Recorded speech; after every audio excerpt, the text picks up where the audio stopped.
Well, good afternoon, everybody, and welcome to the first OnCore Live webisode. I'm your host, Robin Bell, and we are really excited to be here today. So we're going to begin our broadcast today with Steve Flannery, Vice President and General Manager of Avery Dennison Performance Tapes. Steve's going to share some of the lessons learned in 2020 and what's ahead in 2021.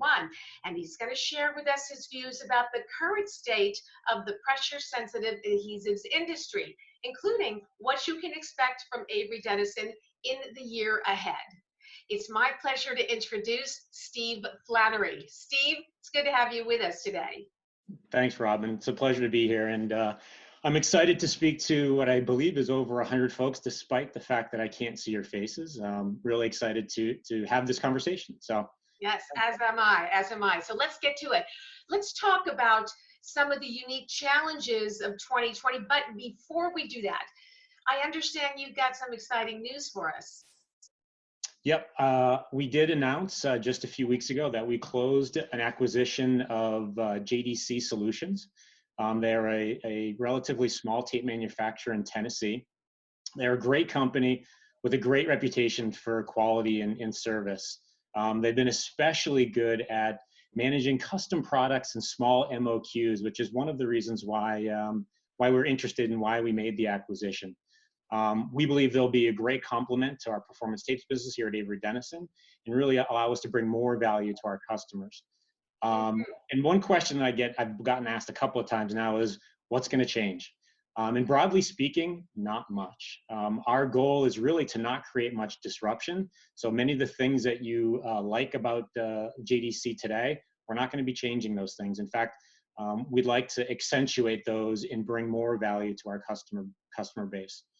Along with that, they bring another location for us. So right now, Performance Tapes operates mainly out of Paynesville, Ohio. This will bring another location down in Tennessee, which will allow us to expand our flexibility and really to serve our customers as they grow and give us an opportunity to continue to expand as we grow in the marketplace. So all good, all good.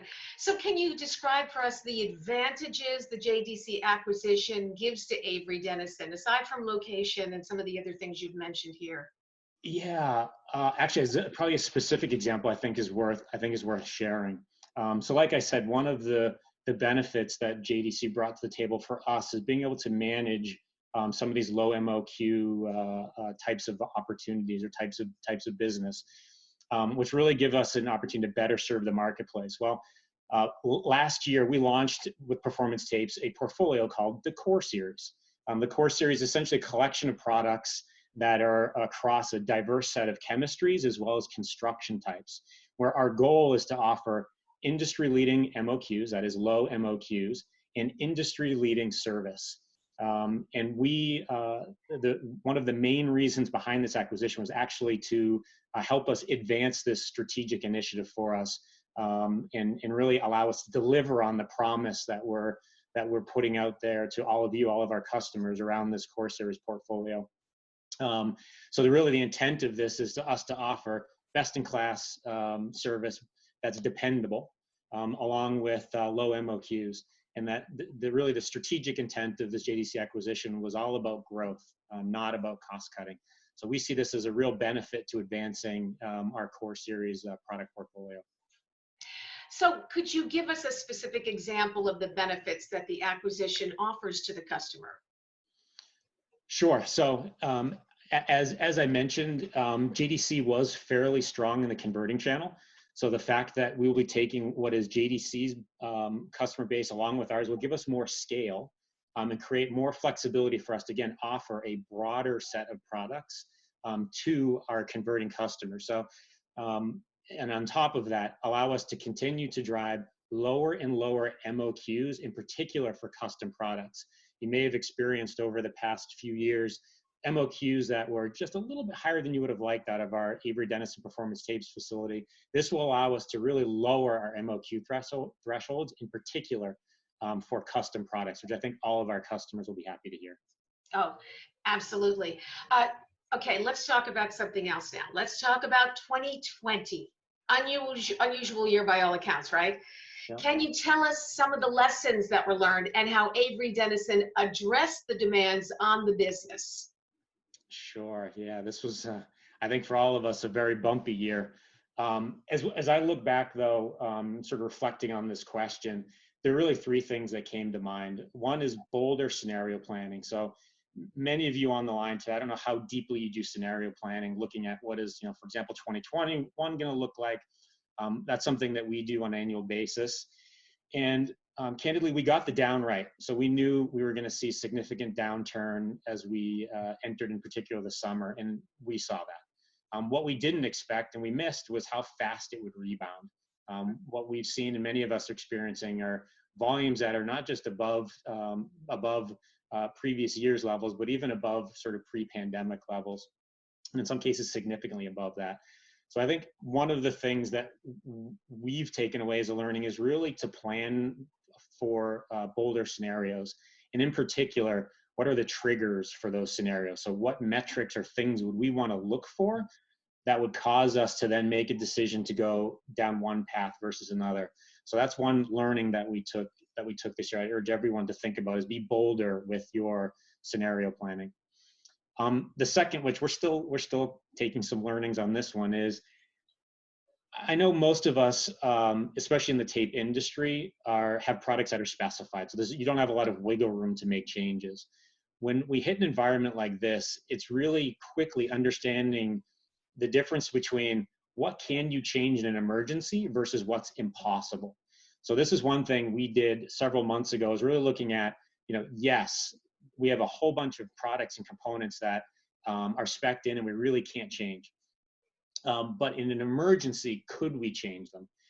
And we separated that from components that are impossible to change, that there is no like product out there, even if the spec was opened up or a customer gave us a deviation, and really understanding the differences and taking different behaviors. And in particular, the things that are impossible to change, we built up some inventory of those items. So that way we know, even if we got into a pinch with some of the emergency items, it may be painful for the supply chain, at least we could weather through the storm, even if it was painful.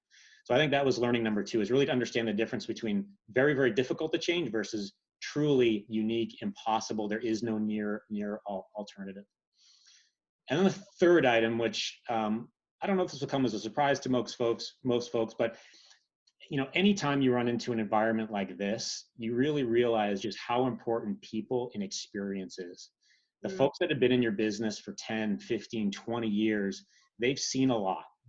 And when new things hit you or there's significant disruption, they are much more capable of being able to manage these new things, because all the run the business type activity they've done for many, many years versus your less experienced, let's say 0 to 5 year folks, it becomes real upheaval and you lose a lot of that historical knowledge that may save you when you run into a situation where you've got to make changes or run on the fly and you need to rely on your instincts. Those 15, 20-year people have a lot of deep instincts embedded in how they do the business. So one thing that we've really learned is how invaluable those experienced people are. And we're actually putting some more emphasis both on A, retaining those folks, and B, thinking about how do we ensure that we have promotional processes and we're creating development opportunities for those folks that have been here for a while to keep them with us for another 5, 10, 20 years. How important that's been, in particular in turbulent times like this. That's, I think, probably what I would say, some insights. Well, all of these points that you hit on are great lessons to have learned, very valuable lessons to take away from 2020. So let's take a look at 2021. We're nearing the end of the first quarter of 2021. Can you share with us some of the insights and industry projections for 2021? Sure, and I'll start out by saying I don't know if these are super insightful. They're just what we're thinking about. So I imagine many people on the line already know some of these. I'll just at least give you my perspective. So one is, as you can imagine, continued demand volatility. Many of our customers and customers' customers and even customers' are still trying to figure out what is the right inventory position. How much safety stock should they have? Should they be switching suppliers, more domestic supply? So there's a lot of volatility in the supply chain we believe will continue for many months as many of our customers and OEM customers are still trying to figure out what does their new supply chain look like and what should their inventory positions to be. So I would say we should expect for 2021 continued extreme demand volatility, along with just, again, sort of your standard bullwhip effect. As inventories got depleted, they're refilling them, and then they'll realize they filled it up too much, and so sort of a typical bullwhip effect. So we're planning on that continuing for the balance of the year. One of the things that actually concerns me a bit is just the health of the U.S. economy. So again, I'm sure many of you who look at the news, there's pretty wild projections, everywhere from 4% growth in the U.S. to 8+% growth in the U.S. in GDP, which could have a lot of implications depending on what end of that spectrum we're in. Our belief is over the last 12 months or so, even though most people were in lockdown, there was quite a bit of goods being purchased. So you had a lot of durable goods, which is a lot of tapes going to durable goods. I think what we're going to see moving forward here is services really surge, which is going to put just significant strain on the workforce. So again, as labor becomes tighter and tighter, I think there's a big concern for inflation. So I think many of you are already experiencing that today on just some of the raw materials, but I think that's going to permeate through the entire US economy if it heats up, in that +6% GDP scenario that many economists are beginning to throw around here. So I think that's something we should all be prepared for, and how do we manage through that? And then with that, again, I talked about labor being short. Materials are going to continue to be short. So Avery Dennison is thankfully backward integrated in adhesives, which gives us pretty powerful insight into some of the basic chemical components that go into PSA adhesives. And those have been tight in some cases. In particular, the weather event that happened down in Texas, which was almost a month ago now, is still causing significant disruptions in some of the chemical feedstocks that go into adhesives. And we don't expect that to abate for probably several months now, as the supply chain continues to recover, and different components are recovering at different states. Talked about labor, and then I think transportation, again, is one that we're all seeing right now. And in particular, as the service economy starts to surge back, I think we're going to again see continued shortness in transportation, in particular labor around transportation, which is going to cause inflation and just downright shortages of being able to get, whether it be trucks, containers, tank wagons, you name it. It's going to be just difficult to actually get transportation set up to move our products around the country. Thankfully, Avery Dennison is fairly well poised to manage that, but it is absolutely a concern for the entire industry. Yeah, it is. We're still learning as we go, aren't we, Steve? Sort of the name of the game. Well, I want to thank you for this. This was really insightful. This was great information for our viewers. And again, thank you, Steve. Appreciate your time. I want to let you know our next OnCore Live webisode is going to take place on June 17th.